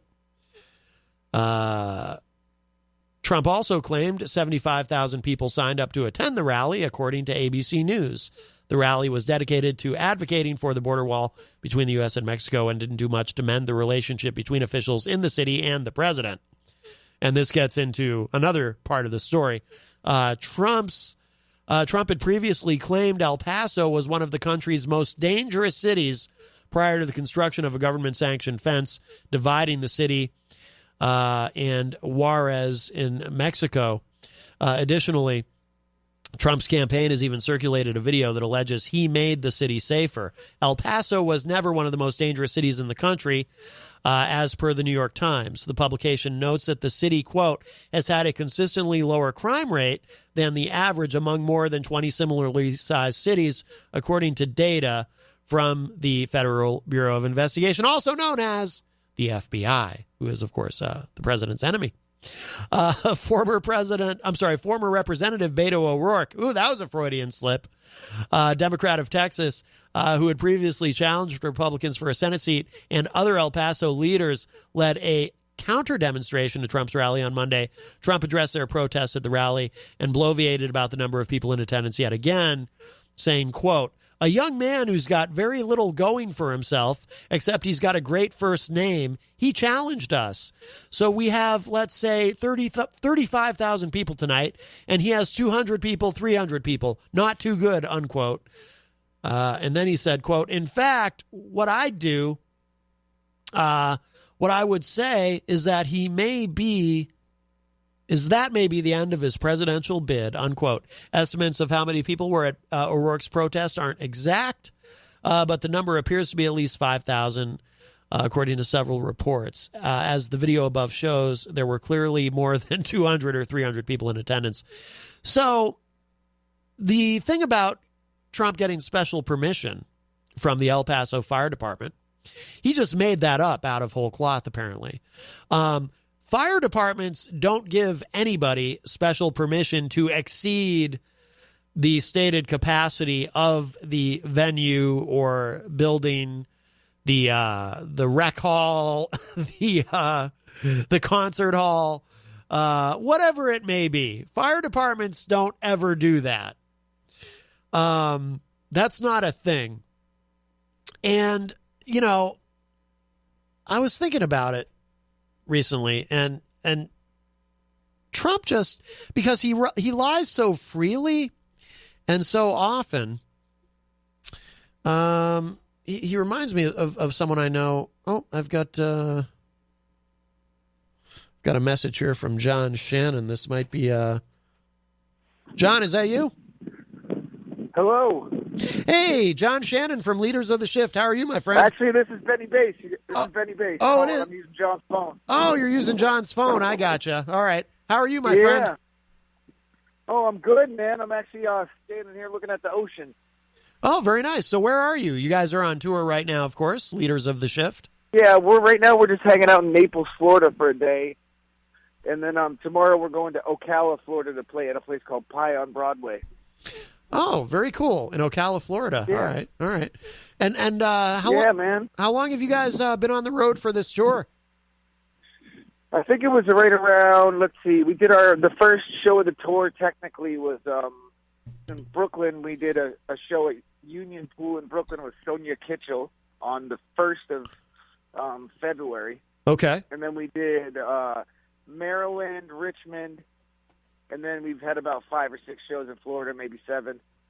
Yeah. Now we're just down here and we're running around. So. Yeah, very nice, very nice.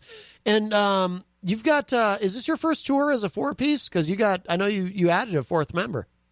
Well, we have a 4th member. He's actually, it's interesting. We use him as like an auxiliary member for the big shows. So he played with us in Brooklyn, but when we're out here on the road dogging it, just playing these beach bars, it's just the three of us still. Oh, core I gotcha. unit rocking. So yeah, we're doing that right now. It's been great too. The shows have been awesome, and a lot of people are coming back to see us because this is like I think the third or fourth year that we've done this run. So oh wow, getting a lot of repeat fans. Oh, very good, very good.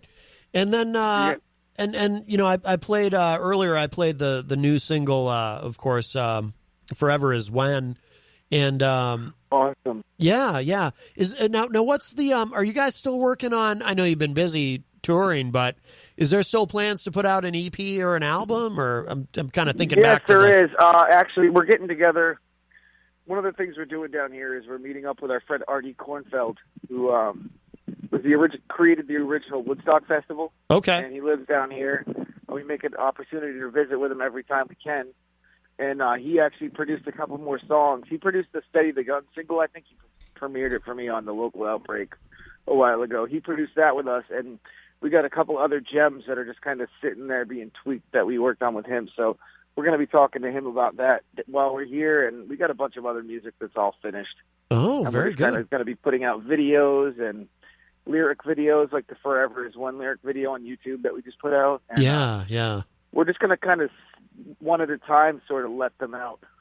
Yeah. And then eventually we'll have a CD release party where it'll be like all of them together on a record, vinyl, all that. Oh, so, awesome. Yeah. That's the plan. And I recommend people check out too the Forever Is When video, because I know I said this to you last time, but the video is so, even though it's you know just a lyric video, quote unquote, the visuals in it are really, really cool. It's actually one of the coolest lyric videos I've ever seen, and it's compulsively watchable. And I shared out on Facebook earlier too the video for the video. Yeah, we love it too. I mean, I sit there. I tripped out to it. Yeah. I watched it the first time. I was like, far out, man. And I've loved that too forever. So. Yeah.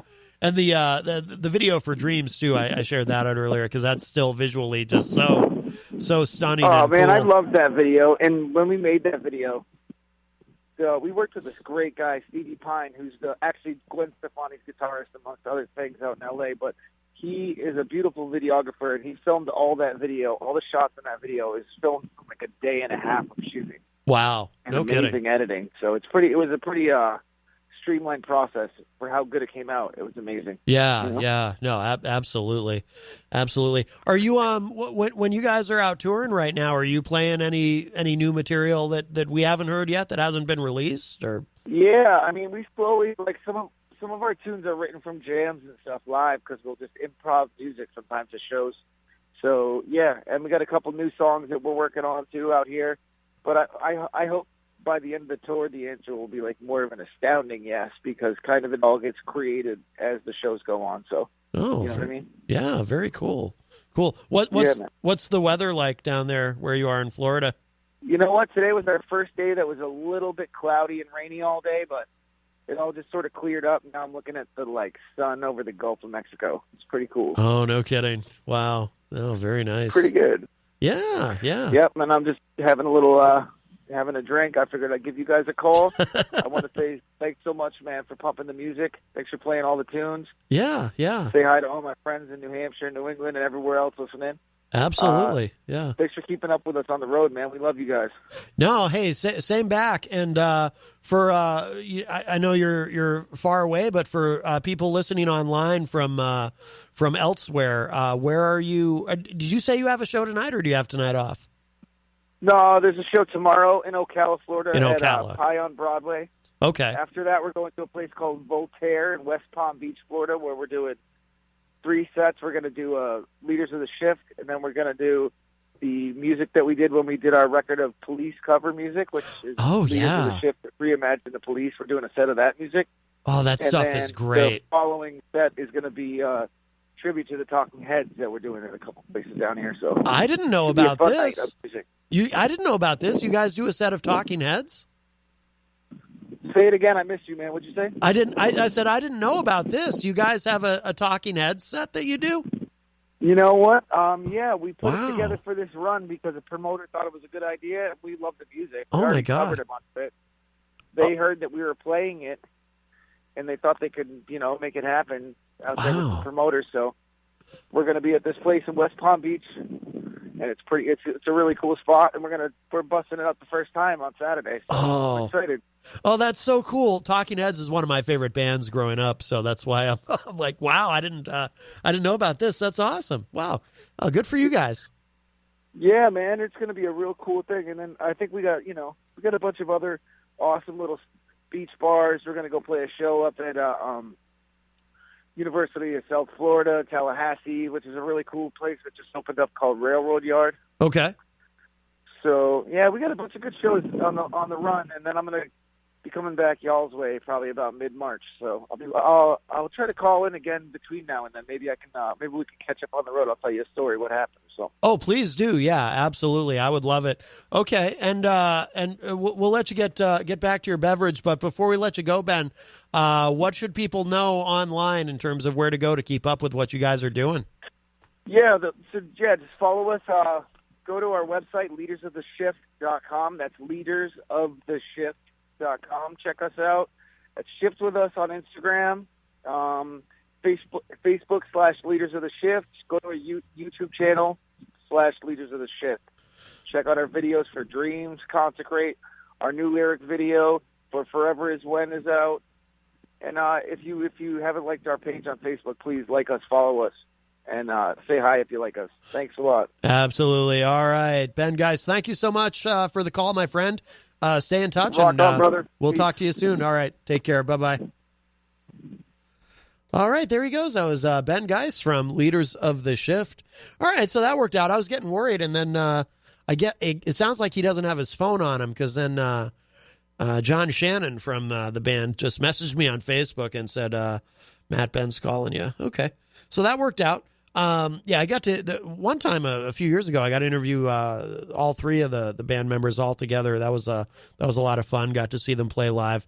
Great band. We played a couple of their songs earlier. I'm excited that they're doing this this Talking Heads thing now. That's awesome. Like I said, absolutely one of my favorite bands growing up. But anyway, so Trump was fibbing a little bit. I know, big shock about this whole thing with the El Paso Fire Department giving him special permission to have a big crowd. Speaking of fibbing, let's because I don't want to just dump on Trump. We'll go to the other side of the aisle a little bit. Kamala Harris apparently made a claim, and I found this out from Brian Brody. Brian, who hosts All Natural Being, is the one who first told me about this. Kamala Harris claims that she got so high smoking weed in college that she thought she was listening to Snoop Dogg and Tupac. This is from Reason.com. It says the senator is already lying about her record as a drug warrior, but she's also dissembling about what music was around during her college and law school years. Because Tupac and what did she say? I went to look at something else here. Let me go back to that. Tupac and what was it? Snoop Dogg. Yeah, that doesn't really match up time-wise as far as who was around when she was in college. A woman of her, how old is she exactly? I think she's in her early 50s. It says here, Kamala Harris, Democrat of California, who's running for the Democratic presidential nomination, is a latter-day convert to legalizing cannabis. As a prosecutor and California Attorney General, she was opposed to legalization. Indeed, as Scott Shackford noted yesterday in her 2014 race to become Golden State AG, her Republican opponent favored legalization, a position she literally laughed at when asked about it. That's as recently as 2014, just so we're clear. In an interview yesterday with the radio show The Breakfast Club, Harris admitted to smoking weed in college and says, I did inhale laughing. I just broke the news and that she listened to Snoop Dogg and Tupac while getting high. Here's the problem. Harris graduated from Howard University in 1986 and law school in 1989. Snoop Dogg, then known as Snoop Doggy Dogg, didn't get started until 1992. And Tupac's career did not take off until the early 1990s when he debuted in Digital Underground's Same Song from the soundtrack to the 1991 film Nothing But Trouble. So either Harris was baked enough to time travel, or she hit the bong after being in school. Not cool for a candidate whose slogan is speaking truth, demanding justice. And I think this might be. Hi, welcome to Matt Connarton Unleashed. Who's this? Good morning, Vietnam. I know that voice. Peter. Yeah, you called it. How's it going, man? Hey, Peter. How are you, my friend? I just saw you pop up in the Facebook live chat. Are you in Vietnam right now, or are you home? Oh, I'm in Vietnam. I just woke up. You're still in Vietnam. Wow. Yeah. How long? Somebody wanted to say hello to you. Oh, okay. Hello. Hi. Speak again. Yeah, how are you? Hi, good. How are you? Who is this? Yeah, I'm good. Thank you for asking. Oh. Ask your name. Who is yeah, it? My name's Hong. What's your name? My name's Hong. Huh? Hong. Oh, okay. Well, it's very nice to meet you. Are you Peter's bride? Yeah, I am Peter's wife. Oh, very nice. And how's that going? How do you like being married to Peter?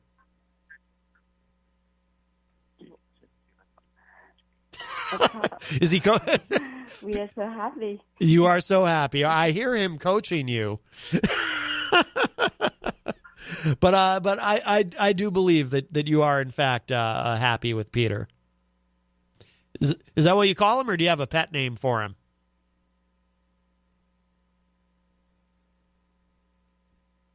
Uh-oh. Did we get disconnected? Hello? Oh, I think we got cut off. Oh, maybe Peter didn't want the world to know what the pet name is that his bride has for him. Well, Peter, if you're still listening, it's nice to hear from you. And hello to Frederick Cullen in the Facebook live chat. So, I can't believe he's still in Vietnam. It's like he seems like he's been there for a really long time. I hope he's not been detained for some reason. Let's see. So Kamala Harris, you know what? I might play this. Should I play this audio really quick? So there's a video. Reason.com has this video up called.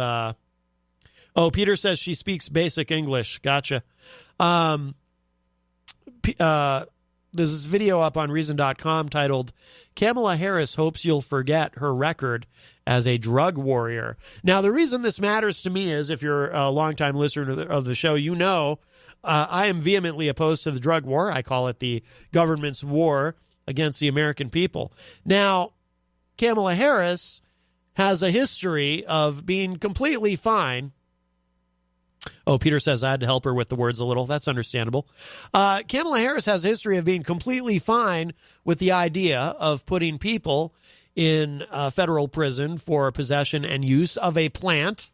So how must we judge this this shift in position?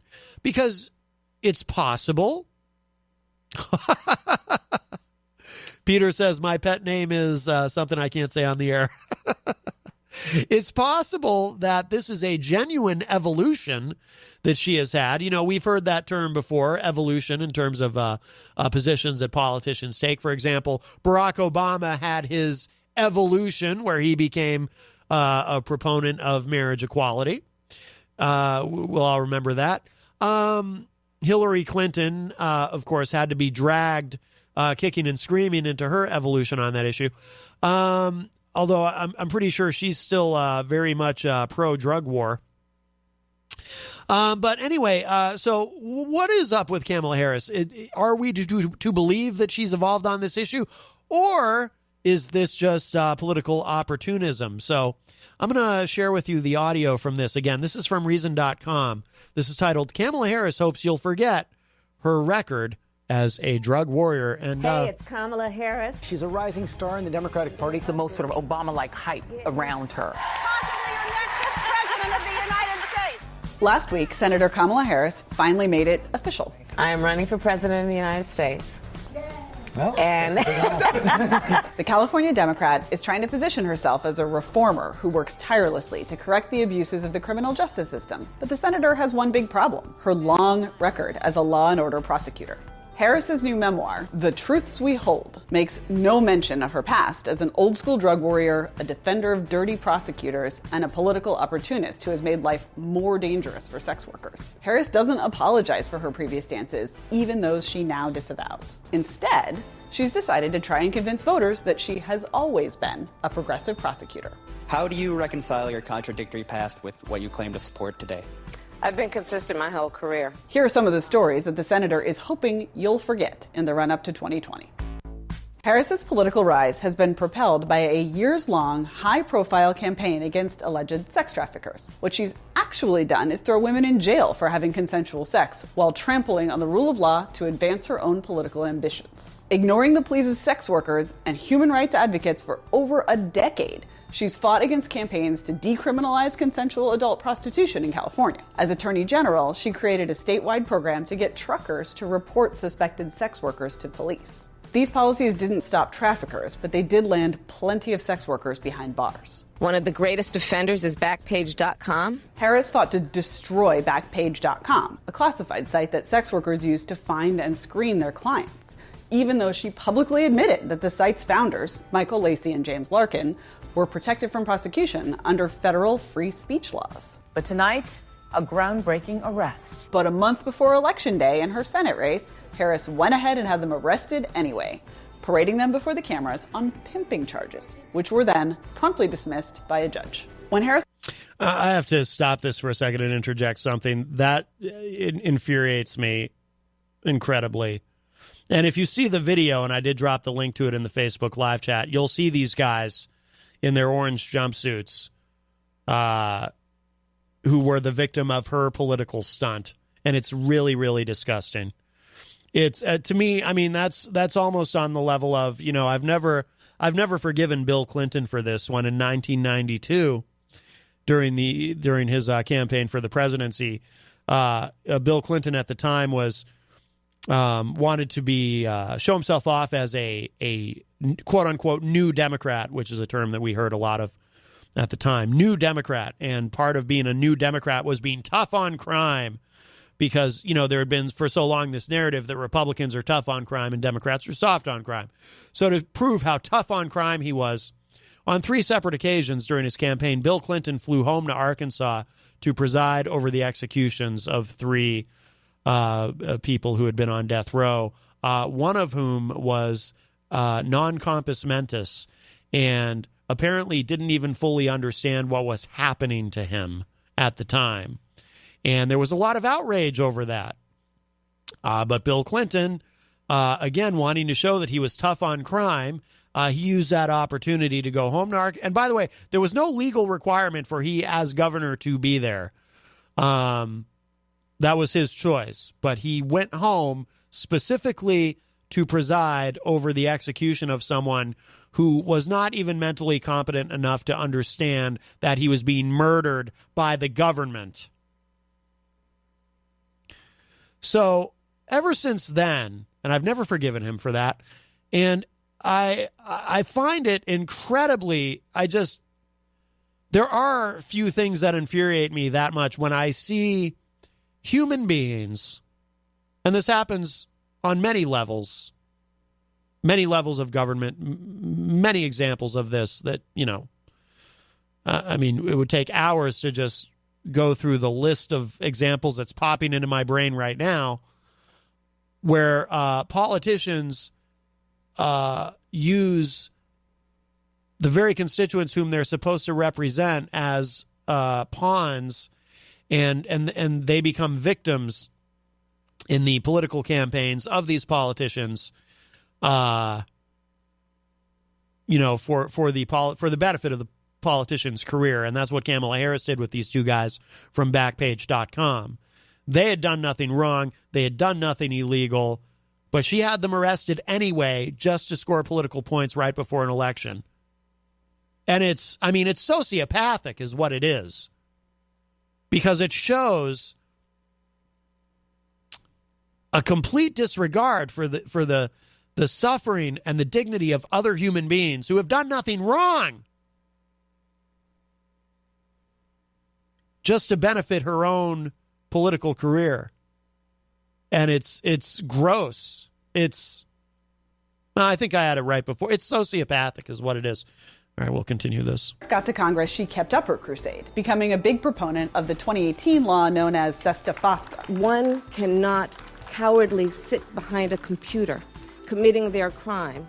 Quite the contrary.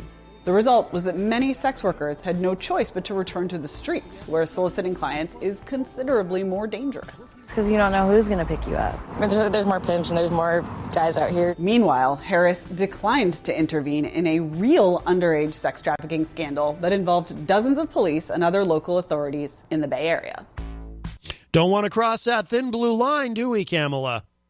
America has a deep and dark history of people using the power of the prosecutor as an instrument of injustice. I knew this history well, of innocent men framed, of prosecutors hiding information that would exonerate defendants. Yes, and during her time as California's top cop, Harris contributed to that history repeatedly by going to bat on behalf of dirty prosecutors. Her office appealed the dismissal of a case in which a prosecutor had fabricated a confession to secure a conviction and fought an appeal in a case where a prosecutor had lied to the jury during trial. In 2015, Harris tried to stop the removal of the Orange County District Attorney's Office from a murder trial after it repeatedly failed to turn over evidence to the defense. Her office even tried to keep a man in jail who had been wrongfully incarcerated for 13 years after a judge ruled that he had proven himself innocent just because the man hadn't delivered that proof quite fast enough. And as San Francisco DA, Harris hid known misconduct by a crime lab technician who admitted to deliberately tainting evidence. Did prosecutors working under you know about the concerns about that lab? The prosecutors which is what the judge alleged. Did not know about it, at least said they did not know about it. The debacle has since led to the dismissal of hundreds of criminal cases.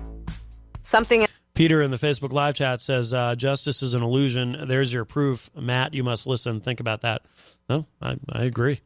Else it's past time we get done is dismantling the failed war on drugs, starting with legalizing marijuana. Your opponent, Ron Gold, has said... I agree. Now, what's playing now is this is the clip from 2014 of when she was asked about her opponent, who at that time favored legalizing cannabis, and this was her reaction. That he is for the legalization of marijuana recreationally. Your thoughts on that? That he is entitled to his opinion. Harris is a former drug warrior who is now refashioning herself as pro-legalization. That's a positive shift, but not a reason to rewrite the past or ignore the patterns it reveals in her judgment. For years after the cultural tide had turned in favor of criminal justice reforms, Harris continued to support lock-em-up policies that disproportionately hurt minorities. As California Attorney General, Harris opposed marijuana legalization as late as 2014, promoted civil asset forfeiture without a conviction as a way to fight drug rings, and sought to more aggressively police prescription drug use. In her new book, Harris reveals that her drug warrior mentality hasn't changed. It's just that her emphasis has shifted. We also need to reinstate the DEA's authority to go after the major pharmaceutical manufacturers and distributors. And we need to invest resources in law enforcement efforts to cut off the supply of fentanyl from China. Let's believe in a more perfect union without mass incarceration of African American men. We put more people in prison than any country on earth. All right, there's more to this. I dropped the link to it in the Facebook live chat, but we are literally out of time. Thank you all, and thank you again to Ben Geis from Leaders of the Shift for calling in earlier. Thank you, Jenny, for joining me earlier, and that's it. We got to go. Oh, thank you, Fred Boenig, for calling earlier. And okay, and thank you, Peter. And that's it. We got to go. We are out. I'll talk at y'all a little bit later. Bye, everybody.